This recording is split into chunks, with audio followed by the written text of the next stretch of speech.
Hello everyone. We thought we would record a short video because we've reached a milestone in our journey up the coast. What's the milestone? 6 months living on board. 6 months living on board. Bernie's not into it so much, this interview. So we had a bunch of questions we wanted to ask each other, and we had a bunch of questions from some friends, so we thought we would just record them as a good record of our time away.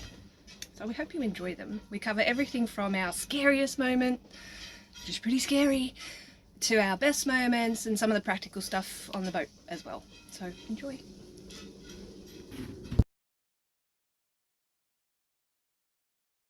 If I could offer any advice, get yourself a great pair of sunglasses that you're not worried about losing.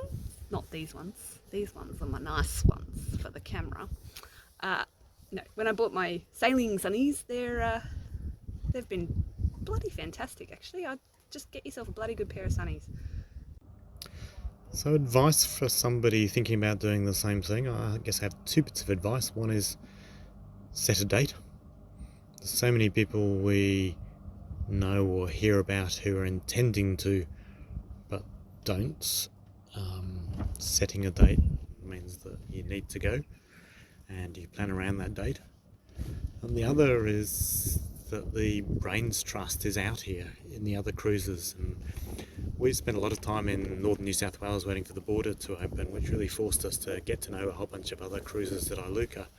And those guys have been our brains trust when things haven't gone quite right, and we've met up with a lot of them in anchorages all up the coast and had people to talk to and discuss, where we're going, what we're doing, what the weather's like. And so I think getting to know other cruises extremely important and valuable resource. Hey Bernie, what's your advice for another dog who's going to do the same thing? Oh, right. Do exactly what your parents say all the time and be a very obedient dog. Is that right? Is that right? Oh, thank you, darling. I think that's right too. Good for you. Sophie, who's caught the biggest fish? Oh, I'm going to say we caught the biggest fish because we were just trawling our lure off the boat and got that big tuna. But I did gut it and cook it, and so maybe me.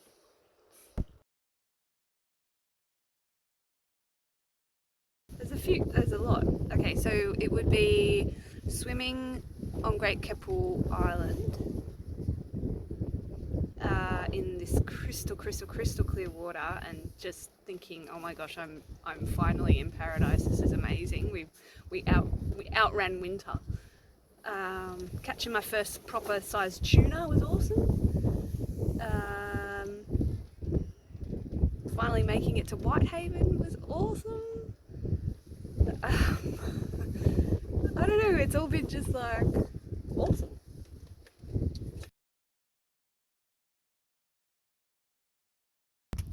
My favourite anchorage was Thomas Island. We arrived there sort of at dusk on about 6 other boats there. The next morning they all left, and we had 24 hours of this island with about 3 white beaches and reefs and snorkeling all to ourselves. Naked! Possibly. And it was, the first time we'd had a whole anchorage all to ourselves for 24 hours, and absolutely beautiful spot with warm water, and perfect. My favourite anchorage, and why?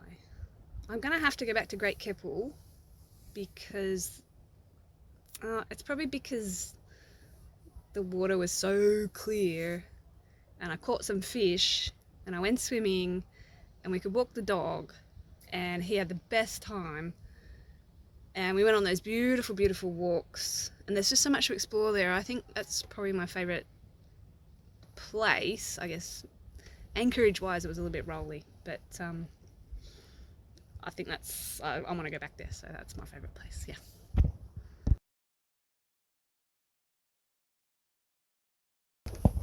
Funniest moment, Adrian? I don't know the funniest moment. Funniest story was definitely when I scared you and you wondered what had gone on because I jumped when I was on the deck. And I had gone out for a call of nature over the side in the middle of the night, and I was sort of hanging over the side and thinking about those movies where sharks and crocodiles and things jump up and attack people out of the water, and suddenly this fish jumped out of the water and splashed right beside the boat, and I jumped. And the whole boat went boom. The whole boat. What the hell just happened? That was very funny.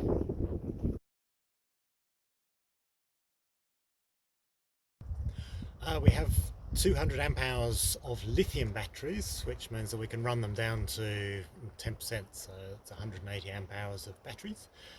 We don't have a generator because we don't really need it.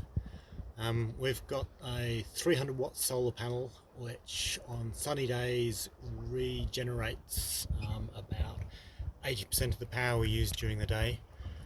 So over a period of about 5 days, then we need to run the engine to top it up again after that. So no real need for a generator, provided it's not overcast all the time. And we're in Queensland, so it's not overcast all the time.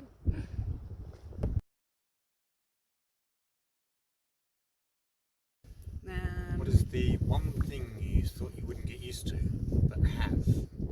I thought I would not get used to living in a small space and kind of having to shuffle around or step over dogs and shuffle around you and try and find cooking pans and food and stuff. I thought I'd just find that a consistent irritation, but it's okay. I'm actually really used to it now. I think I'd probably find it hard to go back to a big house.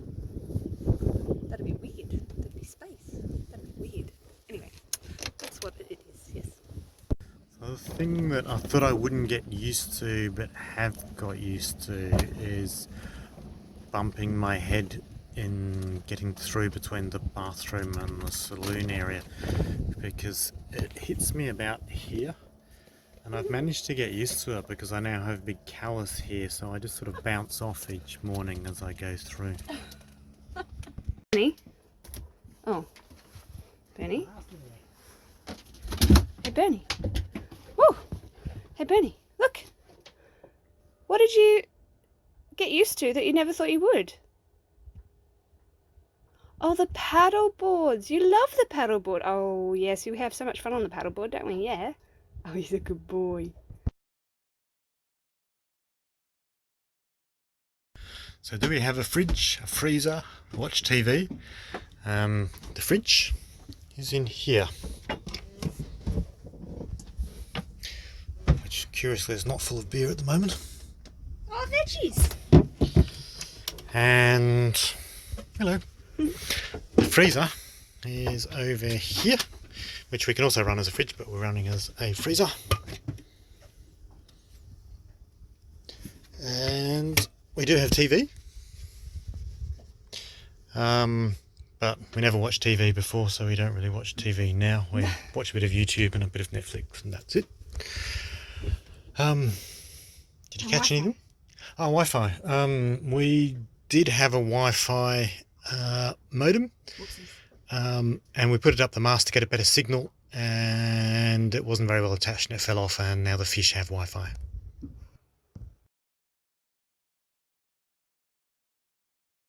Go. Changed our relationship. I don't think it's really changed our relationship. What it's done is reinforced for me the importance of trusting your partner in these sometimes really frightening and life and death situations. If I didn't trust Adrian, yeah, we'd be having a real hard time. So I trust him with my life. So I guess, yeah, realising how incredibly important that is.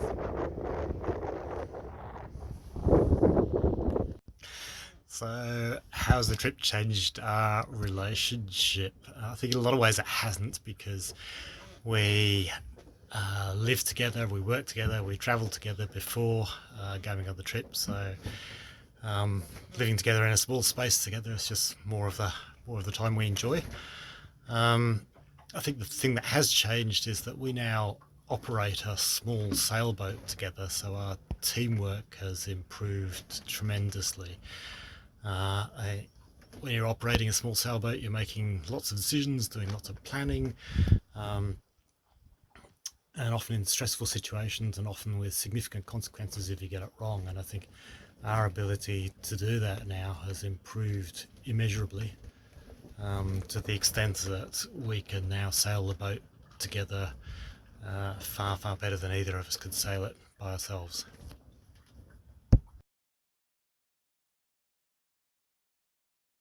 Hey Penny, what's the most frustrating part about living on a small boat? Oh, waiting for breakfast. But that was frustrating on land too, wasn't it? Your breakfast? Yeah. Okay. All right.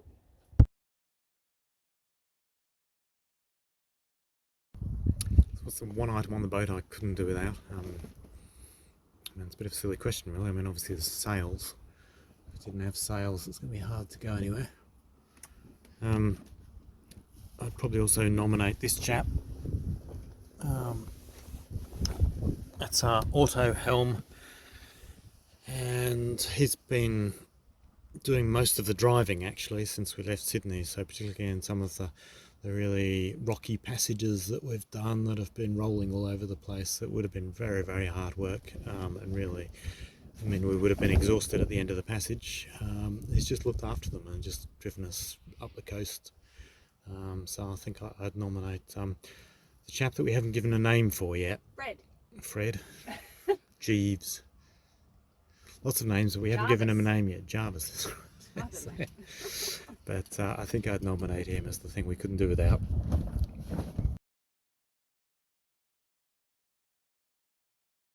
Oh, we're actually doing it moment? Oh, that's so early for me. That was when I had a few of them, like when we left Pittwater and we went out the heads of Pittwater, I was like, oh man, we're actually doing this. Oh my God. When we got into Newcastle, I may have cried a little bit. Not cry, but I had a little bit about, oh my God, we've done this. And then we got into through the bar at Laurieton, I had the same feeling. And when we got into Coffs, I had the same feeling because, you know, I've got, I spent a lot of time in Coffs as a kid, and I thought, oh my gosh, I've just sailed to Coffs. What? So I think those early on moments were really the moments for me.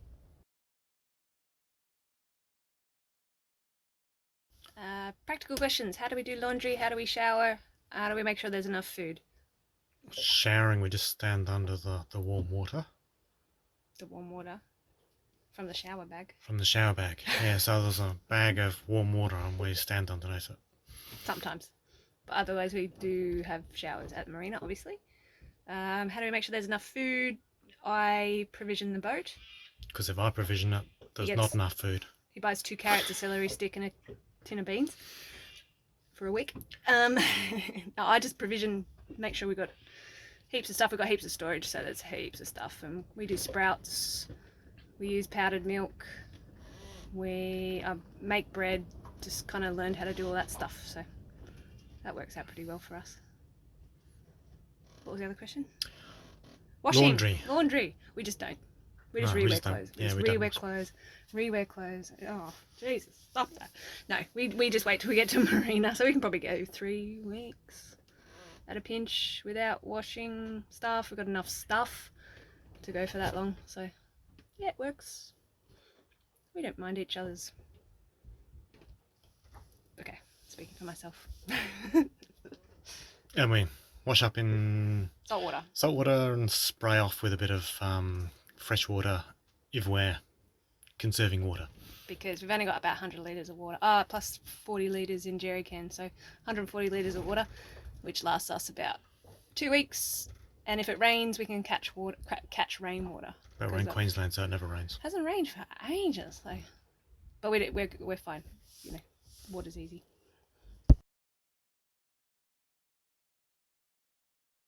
I think the scariest moment was at Double Island Point when we realised the anchor road was coming out at a right angle from the boat, which meant it was wrapped around the keel. And when I realised that it was pretty serious situation. And I think I looked at you and said, "I'm really, really scared." And I think that was the scariest moment for me. Yeah, definitely. I can't pinpoint a particular moment, so I think I'll pick the moment when I put my arm into the cupboard, not knowing if we'd drunk the last bottle of Shiraz. Really?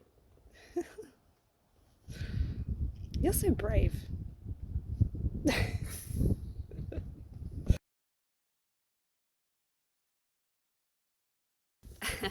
Resilience. Not that I learned resilience, but I learned that I am far more resilient than what I have ever given myself credit for. I am really resilient. There's been some hairy times that we didn't even really mention too much, even in the blogs and stuff, that have been really, really stressful, and I think I'm just more resilient than what I probably give myself credit for. What have I learned from the experience? There's a lot of cruisers will tell you that you'll give up before the boat does. And I think there's a tremendous amount of truth in that. I think we've learned that the boat is so solid and so capable that we're going to give up and go back to port well before it needs to. It may be a small boat and it's quite wet, but it's not going to sink, and when it gets really nasty it will give up before it does. But I think there's also a corollary to that answer, and that is that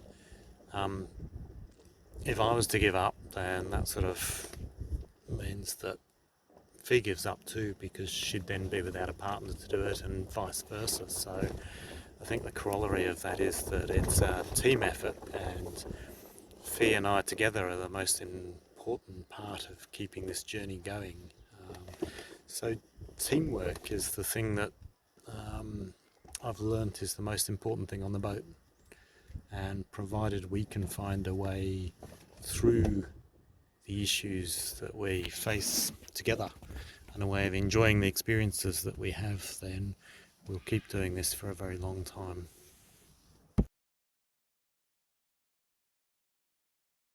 I would probably nominate stubbing my toe yesterday and the blood going everywhere. I probably wouldn't do that anymore because it made quite a mess. But as far as the rest of the experience, I mean, some of it wasn't easy, some of it was really enjoyable, but I wouldn't change any of it because it was a learning trip for us, and you don't learn if it's all easy, and you also don't learn if it's all hard. So I just think, I wouldn't change anything.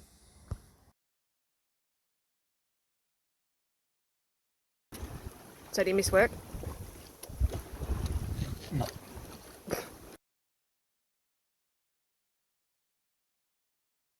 Righto, 20 questions from my mate. Do we have a fridge? Wait, it's windy. So Bernie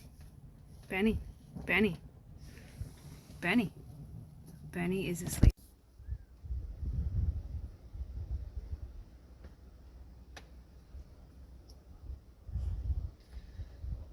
Adrian can't read my writing. Hey Bernie, look. Bernie, shh. Oh,